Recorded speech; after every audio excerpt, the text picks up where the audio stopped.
Chers amis, bonjour. Nous allons étudier la paracha de Tzav, qui est la seconde paracha du livre de Vaïkra.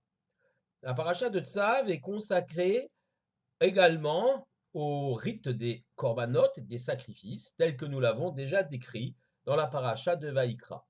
Le premier verset de cette paracha commence ainsi: Vayedaber Hashem el Moshe lemor. L'Éternel parla à Moshe en lui disant: Tzav et Aaron vet banav lemor. Ordonne à Aaron et à ses fils en disant: Zot Torah Ta'ola.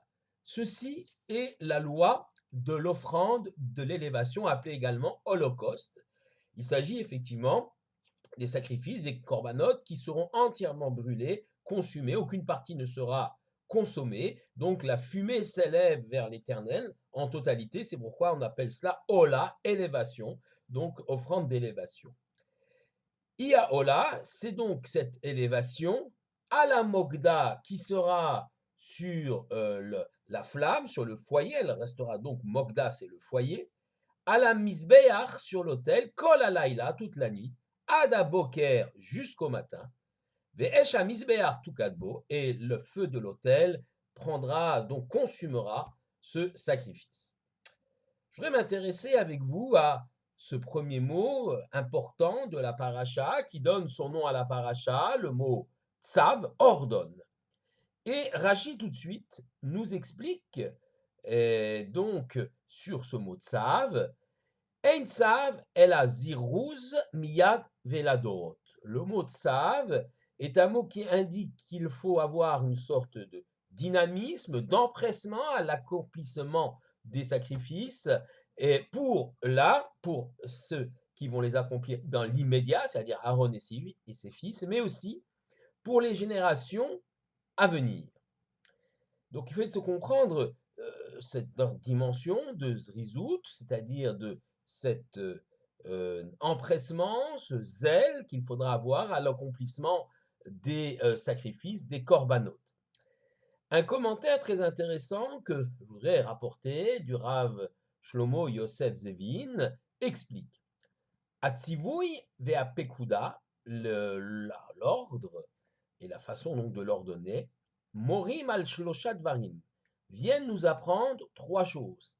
En d'autres termes, dans le mot tsav, ordonne, et dans le commentaire que Rashi fait, zirouz, empressement, dynamisme, miyad veladorot, tout de suite et pour toutes les générations. Donc il y a trois mots: zirouz, miyad veladorot, empressement, dynamisme, miyad, tout de suite veladorot, dit le Rav Zevin. Cela vient nous enseigner trois choses, trois qualités, trois éléments essentiels dans la pérennité de l'accomplissement des mitzvot et donc dans la pérennité de l'existence même du peuple juif. À Zrizout, la dimension de Zrizout, qu'on retrouvera d'ailleurs à Pessah, dimension d'empressement. À Tekifut, quelque chose qui parle de l'immédiateté de l'accomplissement des choses. Vea Tadirut, c'est-à-dire quelque chose qui sera donc Tadir, éternel. Ce commentaire rapporté par le Rav Shlomo Yosef Zevin est en vérité un commentaire qu'il a lui-même emprunté d'un autre Rav qui s'appelle le Malbim. Qui est le Malbim? Il s'agit des acrostiches, des initiales du Rav Meir Laibish ben Yechiel Michael Weiser, connu donc sous son acronyme Malbim.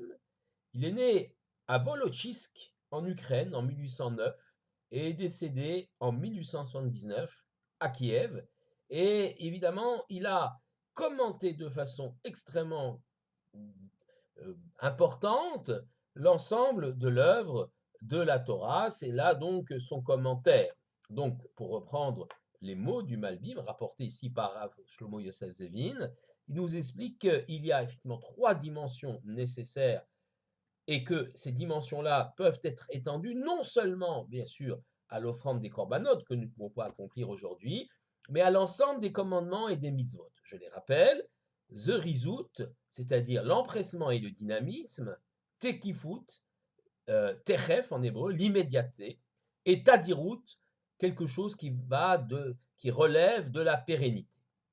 Alors, on va essayer d'analyser ces trois qualités nécessaires pour un juif dans l'accomplissement des commandements et des mitzvot, et j'allais dire en général dans l'accomplissement du projet de l'Éternel. Premier élément, la zrizout. Comme je l'ai dit, la zrizout, c'est une dimension qu'on trouvera également à Pessah, dans la cuisson des matzot, hein, pour qu'elles ne deviennent pas chametz, il faut les cuire rapidement.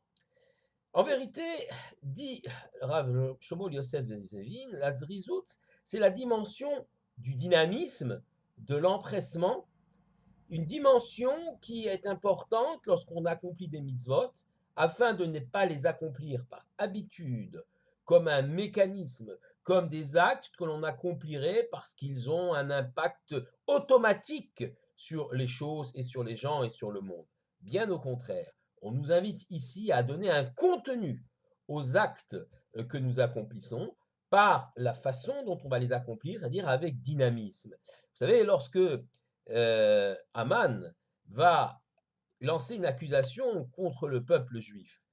Comme c'est écrit dans la Megillah, Yeshno Am Echad, il y a un peuple unique, dit Haman, Mefuzad ou Mefuzar ou Mefurad Mikol Amim, qui est dispersé parmi les peuples, et En Shovel Ameler, ça ne vaut pas le coup pour le roi Achashverosh de les garder. Il demande donc leur extermination parce que c'est un peuple étranger, comme un corps étranger, éparpillé parmi les nations. En vérité, le Rav Shlomo Yosef Zevin utilise ce jeu de mots, au lieu de dire Yeshno, il y a un peuple, il utilise le mot, il change les voyelles et on obtient le mot Yashnu, ils ont dormi. C'est-à-dire que le peuple juif est comme endormi. Certes, il accomplit encore les commandements divins, mais il le fait par habitude. Nous comprenons plus bien la valeur et la grandeur et la dimension de ces commandements divins, le but évidemment de tout cela. Ils sont dans un exil, ils sont complètement endormis, en léthargie, anesthésiés. Et évidemment, lorsque le peuple juif n'est plus conscient de la valeur des actes qu'il accomplit, alors il perd dans son identité, il perd de sa force et laisse la place à l'ennemi, à l'accusateur. Et c'est évidemment ce que Haman saisit cette opportunité, cette chance de voir un peuple juif affaibli.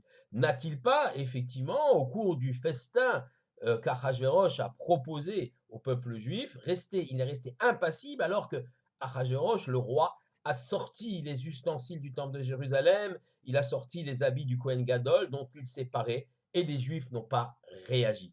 Alors, certes, on a des Juifs qui continuent à manger cachère, qui pratiquent peut-être le Shabbat, mais ils ont perdu tout sens, tout dynamisme, toute cette risoute, tout cet empressement, ce zèle qui donne un contenu, une force aux actes qu'ils accomplissent. Ils ne sont plus en train, ils n'accomplissent les actes de mitzvot uniquement par habitude, par tradition.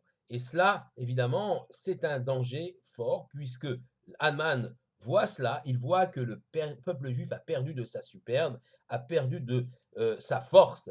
Et il faut toute la dextérité de Mordechai et d'Esther et l'intention divine par ailleurs, par derrière, comme on dit, derrière le décor, l'intervention divine qui sera cachée, pour qu'à nouveau, le peuple juif reprenne les choses en main, pour que le peuple juif se réveille. Et c'est ce qu'on voit lorsqu'effectivement Mordechai va écrire des lettres qui vont contrer les lettres que Haman va envoyer des lettres pour l'extermination du peuple juif, comme il est écrit, Vaïkatev, Kol Asher Tziva Haman, il fut écrit tout ce que Haman avait ordonné. Et alors Mordechai, pour contrer cela, va envoyer des courriers, Vaïkatev Kechol Asher Tziva Mordechai, on écrivit des lettres selon tous les ordres que Mordechai avait donnés. Alors évidemment, il y a une lecture simple des choses, c'est-à-dire que par rapport aux ordres d'extermination qu'Aman avait envoyés, on a des contre-ordres du roi selon les vœux de Mordechai, que l'armée royale se joindra aux Juifs et n'ira pas exterminer les Juifs, mais au contraire se retournera contre les ennemis d'Aman. Mais on voit également dans l'action de Mordechai un réveil du peuple juif. Donc il écrit également au peuple juif, aux communautés, pour qu'on se réveille, pour qu'effectivement les actes de mitzvot, les actes, les commandements, les actes d'affirmation de notre identité ne soient plus faits simplement par habitude, mais on y mette véritablement un contenu. C'est la zrizout, le premier élément que nous avons mentionné. Deuxième élément de ce tzav, c'est ce qu'on appelait donc la tekifut, c'est-à-dire l'immédiateté. ce que Rachi avait traduit par miyad, tout de suite. Effectivement, on ne peut pas repousser une mitzvah qui se présente à nous à une date ultérieure. On ne peut pas faire cela car lorsqu'une mitzvah se présente à nous, lorsqu'on a l'opportunité de l'accomplir, c'est à ce moment-là qu'elle a un impact fort. Si on la repousse, son impact sera moindre et peut-être même que l'opportunité de ce commandement disparaîtra totalement. Quand on sait qu'une mitzvah, un commandement, comme tous les commandements qui nous ont été donnés par l'Éternel, a un impact fort sur le fonctionnement du monde, alors peut-être plus modestement sur mon propre fonctionnement, sur ma famille, de mon environnement, et au-delà même du monde, chaque mitzvah relève de l'équilibre et des mécanismes de fonctionnement du monde, eh bien, si je ne l'accomplis pas au moment où elle s'est présente à moi, j'ai quelque part raté quelque chose dans l'harmonie et la possibilité d'apporter ma modeste contribution dans l'harmonie et le fonctionnement du monde que l'Éternel nous a offert. Enfin, troisième et dernier élément, la Doroth, dit Rachid, donc Tadirut explique le Malbim, repris par Rav Zevin, Tadirut, c'est-à-dire la pérennité. En effet, il n'est savoir que les mitzvot ne sont pas donnés uniquement, comme on dit, le ficha pour le moment où elles sont ordonnées. Toutes les mitzvot, y compris d'ailleurs les corbanotes, les sacrifices qui ont été donnés à l'époque, qui bien sûr aujourd'hui ne peuvent plus être accomplis par l'absence du temple de Jérusalem, mais dont l'étude, nous disent nos maîtres, vient remplacer l'offrande des sacrifices, une espèce d'offrande virtuelle, si on peut dire, par l'étude même et la compréhension de ces mécanismes très complexes d'offrande des sacrifices. Mais effectivement, pour l'ensemble des enseignements, des commandements, la dimension de la tadirout, c'est-à-dire de quelque chose qui est pérenne, qui se transmet de génération en génération, est quelque chose d'essentiel dans le peuple juif. Et d'ailleurs, lorsque Mordechai va écrire cette Megillah, il va bien expliquer les choses en disant Tchuatam Aïta la Netzach, c'est-à-dire que le sauvetage des Juifs après cet épisode douloureux, cette menace générale sur l'extermination du peuple juif, ils ont été sauvés. C'est un sauvetage qui va être éternel.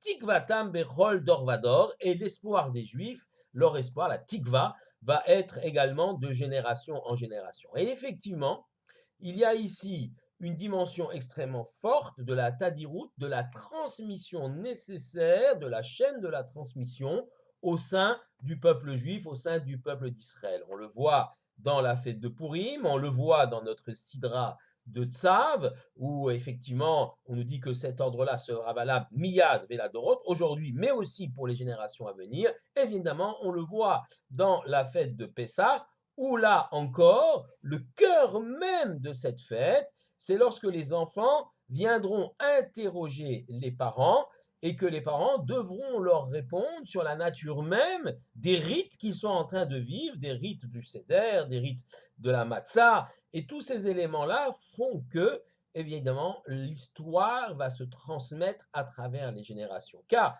finalement, quelle est la vocation du peuple juif depuis ses origines jusqu'à l'arrivée du Mashiach, la fin des temps? C'est bien d'assurer une chaîne ininterrompue de la transmission de notre identité, de nos valeurs, et finalement, comment juge-t-on la réussite d'un homme ici sur Terre, non pas au bien matériel qu'il a pu accumuler, même pas au renom qu'il a pu acquérir, mais à la façon dont il a été efficace, si on peut dire, dans la transmission de ce qui lui a été donné comme valeur d'Israël et sa capacité donc à la transmettre aux générations suivantes.